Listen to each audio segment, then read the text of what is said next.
السلام عليكم، عاملين ايه؟ يا رب دايما تكونوا بخير. معاكم نعمة سعد من بيت نعمة سعد. اذا كنتوا اول مرة بتشوفوني ما تنسوش تعملوا اللايك والاشتراك وتفعيل الجرس علشان يوصل لكم حاجات حلوة كتير انا هعملها معاكم. النهاردة هنعمل مع بعض فطار مصري اصيل بطريقة بسيطة وسهلة جدا. هنعمل مع بعض بطاطس محمرة مقرمشة، وهنعمل مع بعض فول، وهنعمل كمان بتنجان مقلي مع حبة حبشتكنات كده اللي هي بيقولوا عليها المخلل، الخيار، الحاجات البسيطة بتاعت المصريين.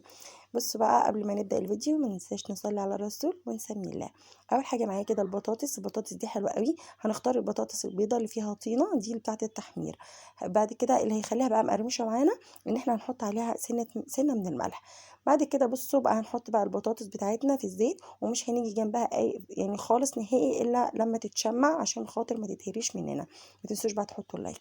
بصوا هنا بقى حبه ميه هنحط فيها حبه ملح مش كتير، حبه قليلين. هننزل بقى بالبتنجان بتاعنا الحلو دوت اللي احنا مقطعينه شرايح، مش هنقطعه رفيع علشان خاطر ما تنشفش معانا وتتحرق.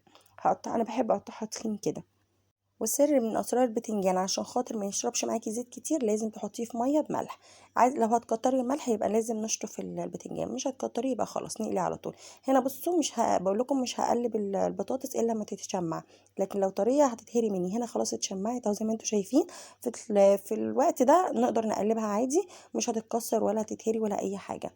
بصوا هنا خلاص اتحمرت معانا وبقت لونها زي الفل ذهبي، جميله ومقرمشه وحلوه قوي بسبب الملح اللي احنا حطيناه. هنحط بقى الكمية التانية ونسيبها براحتها تستوي. يلا بقى بينا نروح نعمل الفول. في طاسة كده هننزل في حبة زيت وعليهم حتة من السمنة. الفول بيحب السمنة وبيحب الزيت. عايزة تعمليه بده بس ماشي، عايزة تعمليه بده بس ماشي. انا هنا حطيت الاتنين مع بعض. هننزل بقى بحبة، هنا عملت هنا اتنين من الطماطم. هسبك كده الطماطم، هديها كده تقليبة كده تتشوح وتغير من لونها. وبعد كده بنزل عليهم بالفلفل. عايزة تخلطيهم مع بعض مرة واحدة، تمام.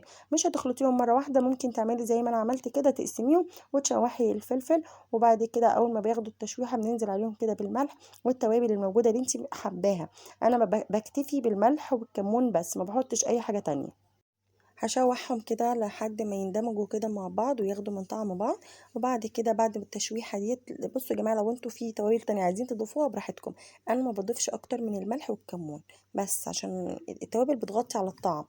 بعد كده بقى بحط بقى الفول بتاعي وبشوحه كده مع الطماطم والفلفل، ومش هياخد كتير. لو حابين تحطوا بصل براحتكم، انا ما حطيتش لاني احنا مش بنحب البصل كتير في الاكل، ما حطيتش بصل.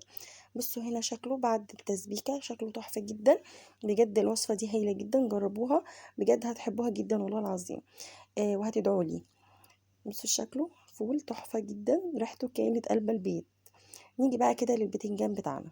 في حاجة عايزة اوريها لكم في البتنجان. لازم نختار البتنجان الاسود عشان خاطر الاسود ده مش بيكون ممرر.